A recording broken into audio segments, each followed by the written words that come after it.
another guest to this conversation. We have with us Mr. Fadel Abdul Ghany, an analyst joining us from Doha right now. Mr. Ghany, the situation as it evolves is getting more tense by the minute. Another Syrian jet has been shot down by Turkish troops. The count on what we have at this point is 93 Syrian regime forces have been killed by this new offensive by Turkey. As the situation evolves, the March 5th summit, what are your expectations? Is there a possibility, seeing the way things are turning out, that Turkey and Russia are headed towards an all-out war with each other? I want to highlight a very important issue related to your question is what we are noticing in Syria, that a few F-16 aircraft plus anti-air missiles is implemented almost safe zone in northwest Syria, which protected hundreds of civilians from being killed. And that's very important message, and that's showing how is the international community dealt with the Syrian for almost 9 years. We keep requesting for a safe zone. People in Syria being killed like less than animals by the aerial shellings, and always been there is like justification and like putting huge difficulties in front of us when we highlight and requested the safe zone from the barrel bombs and from the aerial shellings, which is lead to above than 90% from the total casualties and destruction in Syria. That not required lots of effort, but saving like hundreds of thousands and will save hundreds of thousands of civilians in Syria. So I think that what is prevent any type of solution or protect the civilians is the international community responsibility. Turkish government alone almost like threaten the regime like forces and save like tremendous amount of Syrian lives. And those should be the utmost care in front of and responsibility for several states to protect civilians from crimes against humanity, which is extrajudicial killing. But Mr. Ghany, okay, let me actually put this question to Mr. Ghassanov to get him part of this conversation. But wouldn't it then be also argued that wouldn't you expect President Erdogan to agree in a heartbeat with Putin if the conditions were met here, which were the biggest concerns are the refugee crisis, to stem the flow of the thousands who are flowing into from Syria into Turkey? Mr. Ghassanov, this is for you. And also the question about those sort of extremist elements that threaten the peace and calm of Turkey. How the chances for an agreement between Turkey and Russia are increasing because yesterday, I think, Russian military was deployed to the city of Sarakip. This is on the crossroads between M4 and M5 highways. And Turkish military now will stop its operation. It maybe will bomb Turkish Syrian jets and Syrian army, but will not move forward. And I think Russia should deploy its troops along the whole front line, and it will help to stop Turkish advance and will force Turkey to sign an agreement, a ceasefire agreement. And I think that this is the best option in such a very serious situation, which endanger us with maybe the Third World War. Mr. Ghany, coming to you on this, the political common vested interest here in resolving this conflict politically for both President Erdogan and Putin, what in your view are those that could be addressed or should be addressed on March 5th? I think that based on our experience with the Russian cannot be a trusted party in Syria at all. It's still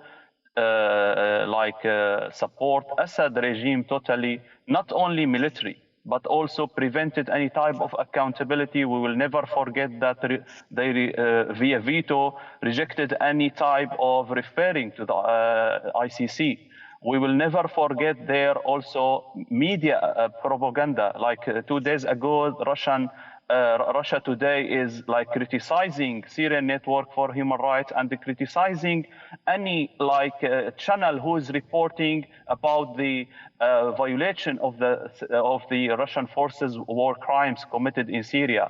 So the Russian is a very decisive supportive to the Assad regime. I think that the Russian also it should be highlighted at this meeting that the Russian cannot be trusted, even if they endorse or sign any agreement. We noticed that how is violated also Sochi agreement, for example, how is violated a Ghouta agreement, which was a direct party signed in Cairo by also the armed opposition group, but then they stood beside the regime and kicked those group out, and then they support the regime in the chemical attacks in Douma as well, and also prevented the OPCW. So they are engaged in different layers to support this regime. We don't believe that the Russian will halt or supporting Assad regime. We cannot believe in the Russians. So I think that the only solution is to bring other allies, such as the American and the European, and engage them with the negotiation against the Russian and the Iranian. Otherwise, well, the Americans don't want to be part of this. They've already pretty much jumped ship. In fact, when President Erdogan asked for President Trump's help in providing the Patriot missiles, anti-missiles system, the Patriot missile system, he's refused essentially. And all he's offered is that he could try and get NATO to lobby NATO members to provide Turkey with the Patriot missile system. But let's take this conversation further. Mr. Garsanov, the question here, do you agree that Russia cannot be trusted and essentially the summit is in peril itself? Because as some analysts say, that those 30-plus Turkish soldiers that were killed last week, that was the doing of the Russian Air Force. I should mention two things in my last statement. First of all, that Russia is fighting against al-Nusra, and this organization, Hayat Tahrir al-Sham, is considered as terrorist everywhere, in Arab countries, in Turkey, in Russia, in Europe. And I also understand that a lot of causalities we see because of bombing of Assad regime, but he has no choice. It's maybe stupid, but it's so. He attacks al-Nusra, and al-Nusra is hiding itself among citizens, and we see causalities. About the statement of our previous expert that Russia cannot be trusted, I think you can blame until end of the time Russia, but without Russia you cannot solve the problem, because Russia supports the regime which is supported by the most population of Syria and controls the most territory of Syria. And until now, only Russia and Turkey could bring to some agreement. And I think the more players we have in these talks, the more difficult would be the solution. And I think that Erdogan and Putin are wise leaders. They can achieve a ceasefire agreement which will reflect the interests as opposition, as the regime, and will stop the killing of citizens. So this does put us in a situation, there's a conundrum here, because Russia has also said on Sunday that they cannot guarantee the protection of the Turkish aircrafts flying into Syria because of what Damascus has said, that it's closing the airspace over Idlib. Given the situation here, not being able to trust Russia, Mr. Ghany, as you feel, what are the options on the table? The international mediators themselves have done very little in the past. It's unacceptable that Russia or the international committee making us choose between Assad or extremist group. Both are terrorists. Assad is more terrorist and more killed than terrorist group than al-Nusra. And al-Nusra or ISIS are also terrorists. We rejected both of them actually. So this propaganda from the Russia is like very clear. we are killing civilians because of An-Nusra. So this is no one is believed. And there is like yesterday, New York Times published a report, and the Commission of Inquiry in Syria, based on the Commission of Inquiry report, which is mentioned that Russia is committed war crimes. That's very obvious, actually.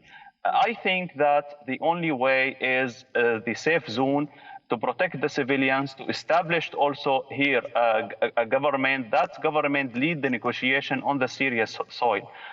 If Assad not pressurized further, Assad and the Russian will continue their attack until seized all the territory. Then they will lead that to total impunity. But that will never lead to the steady in Syria society. The revenge circle will be exist, and also that this recipe is very much generating for the extremist group, because they will notice very clear that there is no accountability. They will notice that Assad is and his militia plus the Iranian militia. We will never forget that the Iranian also is fighting like from sect background as Assad army, like 98% from Assad army officers are Alawite, which is also this regime is the discriminate regime based on the international law. If we want to describe this regime, this discriminate regime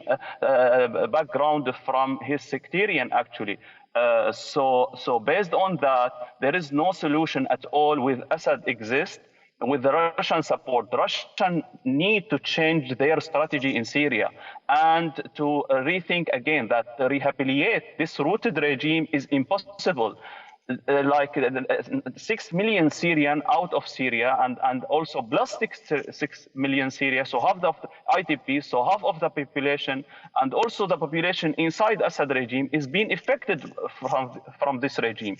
So now you pressurize all of this population to accept this government like that's crazy actually. So only solution is to convince Russia via the economic sanction and all types of sanction, and by resistance also, and by fighting in the media via also report, the human rights report, that we will never accept this government at all to lead us again after all of this failure. Right, Mr. Ghany, but coming to you, Mr. Ghassanov, Russia needs to be pressurized to change sides, reduce the support it has shown to Bashar al-Assad, whether it's with sanctions that it's already facing, an economy that has already negatively been impacted by these sanctions, but the vested interest it has with Turkey on the diplomatic front, it could be only hope then, and I wonder if you agree with this, that Mr. Ghassanov, would Russia and Turkey finally see a conflict resolution without the military force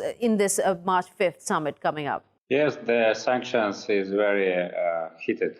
They heated Russian economy, but not so much as the observers in West write about this topic. It may be very, very little numbers. And now I can also add to your comment that in German Bundestag, in German Parliament, the chairman of International Committee said that if Russia doesn't stop its actions against opposition, against people in Idlib, they want to impose new sanctions. But we shouldn't also forget that the sanctions also make a lot of danger to Europe as well. As for military crimes, I would also add here that we shouldn't forget about US actions in Raqqa. About 40,000 people were died, and if we talk about that players who committed crimes couldn't be allowed to speak on the table, then we should also reject the United States. Right, but it shouldn't be a competition on who's done worse where. I mean, it should really be about the kind of pressure these stakeholders need to get from international leaders in order to pull out from this horrible humanitarian crisis that is unfolding here. Well, we've run out of time, unfortunately. Mr. Ghassanov and Mr. Ghany, thank you so much for speaking with us here on Newswire. We will be seeing you again tomorrow with more news and analysis. Till then, goodbye.